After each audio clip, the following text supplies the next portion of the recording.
Supreme কোৰ্টৰ নিৰীক্ষণত বা হাইকোৰ্টৰ নিৰীক্ষণত CBI তদন্ত হওক হেতুৰ পৰা লুকাবৰ কাৰণে তেওঁলোকে বিজেপি এতিয়া প্ৰতিবাদ কৰিছে। সবে কৈ আছে যে জুবিন গাৰ্গৰ মৃত্যুৰ বিষয়টোক এটা ৰাষ্ট্ৰীয় বিষয়, প্ৰধানমন্ত্ৰীয়ে ইয়াত হস্তক্ষেপ কৰা দৰকাৰ, সবে কৈ আছে। হেতু লুকুৱাবৰ কাৰণে বিজেপিয়ে আজি নলবাৰীৰ এই আন্দোলন নিজৰ চৰকাৰৰ বিৰুদ্ধে নিজেই আন্দোলন কৰিছে। এতিয়া মানুহে কৈ আছে যে বিজেপিয়ে যদি বিজেপি চৰকাৰৰ বিৰুদ্ধে আন্দোলন কৰে, বিজেপিৰ ৰাজ্যিক সভাপতিজনে যদি আন্দোলন কৰে, যিজন মানুহে মিটিংখন পাতিছিলে পবিত্ৰ মাৰ্ঘেৰিটা, যিজন মানুহে ছিংগাপুৰত মিটিংখন পাতিছিলে, সেই মানুহজনে, যিজন জগৰীয়া, সেই মানুহজনেই যদি এই আন্দোলনটো কৰে, তেতিয়াহ'লেতো কাইলৈ পৰহিলৈ শ্যামকানু মহন্ত, সিদ্ধাৰ্থ শৰ্মা আৰু এটা কি শৰ্মা আৰু এটা গোস্বামী আছিলে, শেখৰ গোস্বামী, ইহঁতেও আহি চাগে কাইলৈ পৰহিলৈ জুবিন গাৰ্গক ন্যায় দিয়ক বুলি আকৌ প্ৰতিবাদ কৰিব।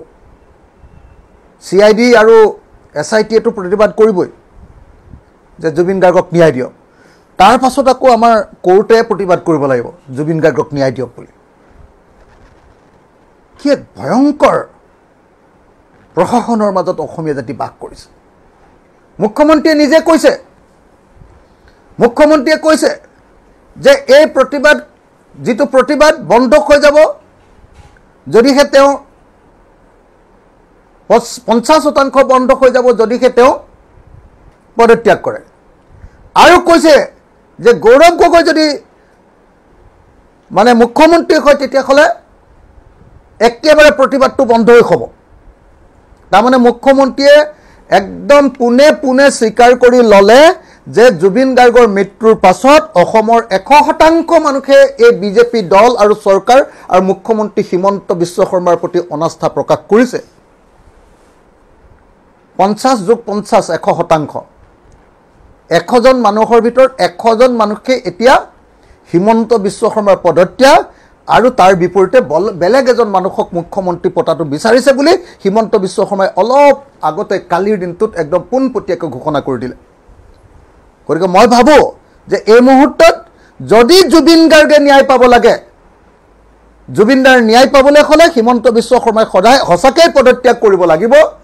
আৰু বিজেপি চৰকাৰ থকালৈকে জুবিন গাৰ্গে যে পদত্যাগ ন্যায় পাব নোৱাৰে, বিজেপি চৰকাৰে পদত্যাগ নকৰালৈকে যে জুবিন দাই যে ন্যায় নাপায়, আজি নলবাৰীৰ প্ৰতিবাদটোৱে সেই কথাটোকে অতি স্পষ্টকৈ প্ৰতিপন্ন কৰি দিলে। মই অসমৰ সকলো সচেতন, সকলো সংবেদনশীল, সকলো চেনচিটিভ, সকলো ৰেচনেল বিবেচক প্ৰত্যেকজন নাগৰিকক আহ্বান জনাওঁ যে আহক আমি সকলোৱে এই বিজেপি চৰকাৰখনক ঘৃণাৰে উপচাই পেলাওঁ, যাৰ জুবিন গাৰ্গৰ মৃত্যুৰ কাৰণে যি চৰকাৰখন আচলতে জগৰীয়া।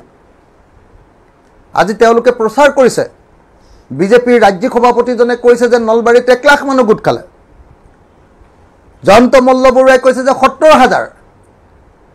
আমি তাৰ জনগণৰ পৰা জানিব পাৰিছোঁ যে আজি মানুহ গোট খাইছে খুব বেছি 3,500 4,000 মানুহ। 3,500 4,000 মানুহ, সব মন্ত্ৰী মুদাগৰ, চেণ্ট্ৰেল মিনিষ্টাৰৰ পৰা একদম ষ্টেট মিনিষ্টাৰলৈকে, বিজেপিৰ সভাপতিৰ পৰা চবলৈকে গৈছে। তাৰপাছত 3,500 মানুহ গোট খাইছে, 4,000 মানুহ, খুব বেছি হ'লে 4,000 মানুহ।